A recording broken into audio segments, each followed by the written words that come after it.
காலை வணக்கம் நண்பர்களே. இன்றைய ஒரு சின்ன செய்திகளை பார்ப்போம். சவுதி அரேபியாவிற்கும் மற்றும் பாகிஸ்தானிற்கும் இராணுவ புரிந்துணர்வு ஒப்பந்தம் மேற்கொள்ளப்பட்டது. காரணம் என்னவென்றால், கத்தாரின் மீது தாக்குதல் நடத்தப்பட்டது போல் நம்ம மீதும் வருங்காலத்தில் நடத்தப்படலாம் என்ற அச்சத்தில் பாகிஸ்தானுடன் இராணுவ ஒப்பந்தத்தை சவுதி அரேபியா மேற்கொள்ளப்பட்டுள்ளது. அத்துடன் பார்த்தீங்கன்னா, சிரியா அதிபரான சிரியாவில் 25 வருடங்களுக்கு அப்புறம் ஒரு மிகப்பெரிய ஒரு ஹிஸ்ட்ரிக்கல் மொமெண்ட்டாக பார்க்கப்படுகின்றது. சிரியாவுடைய வெளியுறவு அமைச்சர் அவர்கள் அமெரிக்காவுக்கு சென்றுள்ளார். காரணம், இஸ்ரேலுக்கும் சிரியாவிற்கும் அமைதி ஒப்பந்தத்தை மேற்கொள்வதற்காக. இதில் மேற்பார்வையாக துருக்கியும் கலந்து கொண்டுள்ளது. இது வரவேற்கத்தக்க விஷயம். ஏனென்றால் அந்த ரீஜனில் அமைதி ஏற்பட்டால் ஒழிய உலகத்திற்கு மிகப்பெரிய நன்மை ஏற்படும். இதன் தாக்கமாகத்தான் இந்த 3 நாடுகளின் சந்திப்பை பார்க்கப்படுகின்றது. வருங்காலத்தில் முஸ்லிம் நாடுகள் நேட்டோ நாடுகளைப் போன்ற ஒரு இராணுவ கட்டமைப்பை கொண்டு வர வேண்டும் என்று முயற்சிக்கு செய்து கொண்டிருக்கின்றனர். அது எந்த அளவுக்கு சாத்தியம் என்று எனக்கு தெரியவில்லை.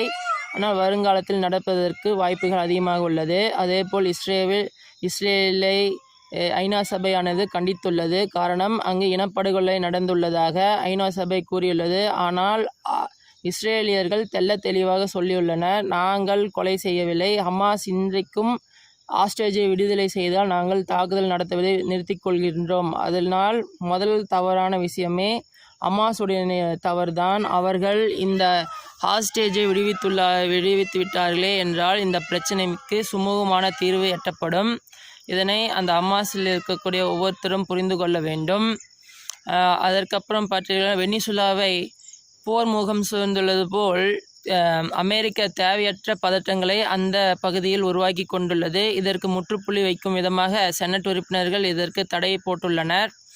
அத்துடன் சென்றுள்ளனர் என்றால், போலந்து நாடானது மிகவும் நாடகம் ஆடிக்கொண்டு இருக்குது. எங்களுக்கு அணு ஆயுதம் தேவை, எங்கள் நாட்டிற்கு பாதுகாப்பு அச்சுறுத்தல் என்று கூறிக்கொண்டிருக்கிறார்கள். ஆனால் அவர்களுக்கு ஒன்று புரியும், இவர்கள் தான் நேட்டோ நாடுகளில் தான் இருக்கிறார்கள். இவர்களுக்கு என்ன பாதுகாப்பு அச்சுறுத்தல் இருக்கின்றது? ஒரு நாட்டின் மீது கை வைத்தால் அனைத்து நாடுகளுமே தாக்குதல் நடத்தும் என்றுதான் ஒப்பந்தம். பிறகு போலண்டுக்கு மட்டும் தனிப்பட்ட முறையில் அணு ஆயுதம் தேவை என்று அவர்கள் பேசிக்கொண்டிருக்கிறார்கள். அதனால் தான் சொல்கிறேன், போலண்டானது மிகப்பெரிய ஒரு நாடகத்தை நடத்தி கொண்டிருக்கிறது. உலக நாடுகள் அதனை நம்ப வேண்டாம்.